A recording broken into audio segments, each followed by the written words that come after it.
Marsikdo še dan danes misli, da bodybuilding ali pa nasplošno, ko bo šel k nekemu trenerju, bo imel 5x na dan piščanca pa riž. Torej, kako ti tu strukturiraš jedilnike? Kakšen je tvoj pogled na celotno stran nutricije? Okay. Great question.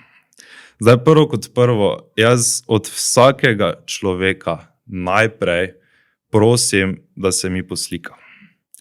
Jaz telo poskeniram, delam tudi od preskripta, od dr. Dwayna Jacksona, katera je pa pač potem Harvard nivo nutricije, katero gre res globoko v vse procese na molekularni bazi, kako se dejansko stvari absorbira, kako potem dejansko telo deluje, ampak zelo zanimiva je ena stvar, kaj po moje noben ne ve, maščobe, beljakovine, hidrati, na koncu grejo vsi v eno smernico in telo bo favoriziralo kaj? Hidrate.